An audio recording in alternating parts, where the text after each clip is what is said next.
சமையல் சாதம் காய்கறிகளும் பிரமாதம் அந்த கௌரவ பிரசாதம் இதுவே எனக்கு போதும்.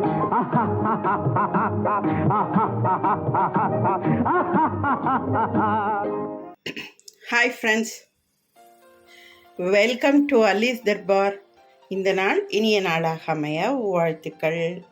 இன்றைக்கி நைட்டு எங்கள் வீட்டில் ஒரு டின்னர் ரெசிபிங்க, ரைஸ் ரெசிபி தான்.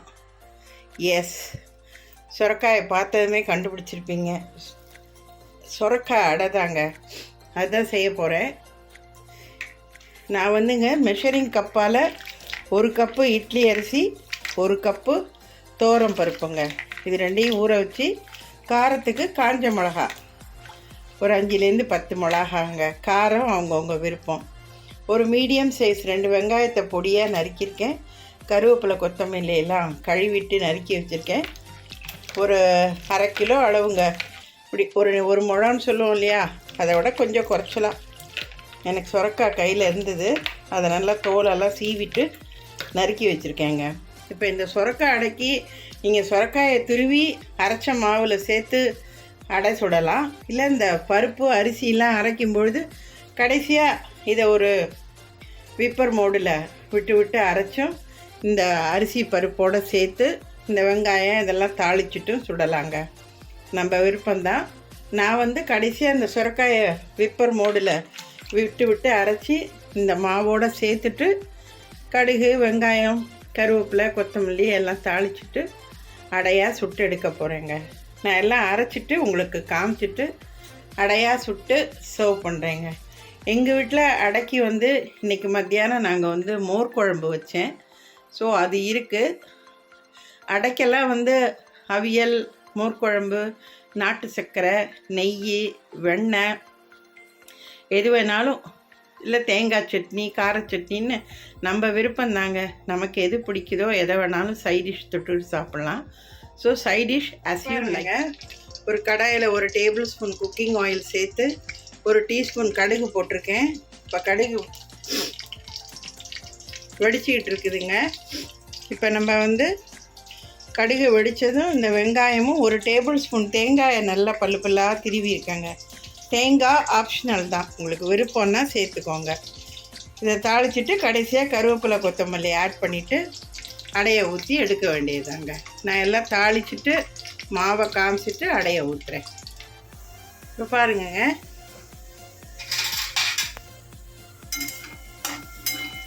இந்த வெங்காயம் கடுகு இதெல்லாம் தாளிச்சிட்டு இந்த தேங்காயும் இதோடு சேர்த்து வதக்கிட்டாங்க. சும்மா ஒரு கண்ணாடி பதம் வதங்கினா போதும், ரொம்ப ரோஸ்ட் பண்ணணுங்கிற அவசியம் இல்லைங்க. இப்போ பாருங்கங்க, மாவில் எல்லாம் தாளித்து போட்டு கருவேப்பிலை கொத்தமல்லி எல்லாம் ஆட் பண்ணிட்டாச்சுங்க. ஒரு அடையை ஊற்றி பாருங்கள், உப்பு டேஸ்டெல்லாம் எப்படி இருக்குன்னுட்டு.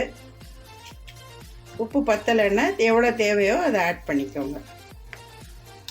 ஓகே, காரம் ஆரம்பத்திலேயே நீங்கள் காரத்தை உங்கள் வீட்டுக்கு தேவையான அளவை நீங்கள் செலக்ட் பண்ணிக்கிட்டு அதுக்கு தகுந்த மாதிரி காஞ்ச மிளகாயை சேர்த்து அரைங்க. ஏன்னா இதுக்கப்புறம் மாவில் நம்ம எதுவும் காரத்தை சேர்க்க முடியாது, அதனால் அரைக்கும் பொழுதே கரெக்டாக மெஷர் பண்ணி சேர்த்துக்கோங்க. இப்போ பாருங்கங்க, நல்லா தோசைக்கல்ல சூடாக்கிக்கிட்டேன். மாவை ஊற்றும் போதே நல்லா சொரன்னு சத்தம் கேட்குது பாருங்க. அவ்வளோதாங்க.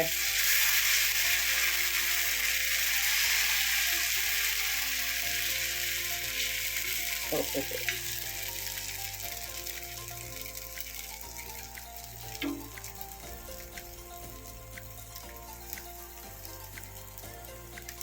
அவ்வளோதாங்க. இந்த மாதிரி நல்லா தோசைக்கல் ஃபுல்லாக மாவை ஊற்றிட்டு நல்லா சுற்றிலும் எண்ணெயை ஊற்றுங்க. ஊற்றிட்டு இந்த மாதிரி ஒரு மூடியை போட்டு மூடி சுடுங்கங்க, நல்லா சூப்பராக வரும். நான் இதை திருப்பி போடும்போது நான் காட்டுறேன். இப்போ பாருங்கங்க, நல்லா சூப்பராக ஜம்முன்னு அழகாக வருது பாருங்க.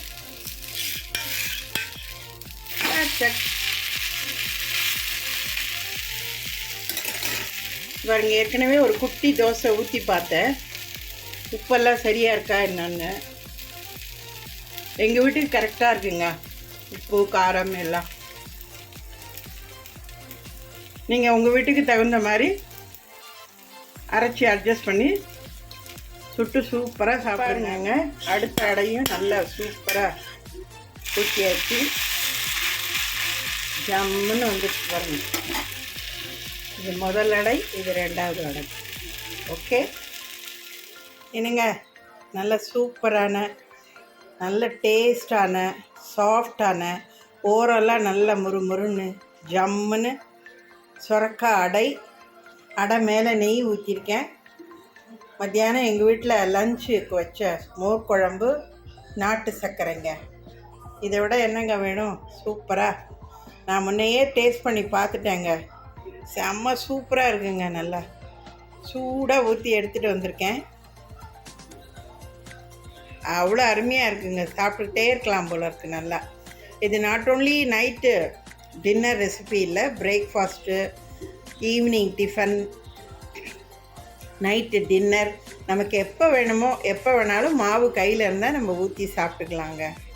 இதோட இன்க்ரீடியன்ஸ் எல்லாம் நான் டிஸ்கிரிப்ஷன் பாக்ஸில் கொடுத்துட்றேன். நீங்கள் வீடியோவை ஸ்கிப் பண்ணாமல் கடைசி வரைக்கும் பார்த்து இதே இன்க்ரீடியன்ஸில் என்னோடய மெத்தட்லேயே இதே மாதிரி நீங்கள் அடைய மாவை அரைச்சி தயாரித்து சுட்டு சாப்பிட்டு பார்த்து உங்கள் ஃபீட்பேக்கை என்னோடய சேனலில் கமெண்ட்டில் போஸ்ட் பண்ணுங்கங்க. என்னோடய சேனலை சப்ஸ்கிரைப் பண்ணுங்கள். சப்ஸ்கிரைப் பண்ணாமையே நிறைய பேர் பார்க்குறீங்கங்க. தயவு செஞ்சு சப்ஸ்கிரைப் பண்ணி பாருங்கங்க.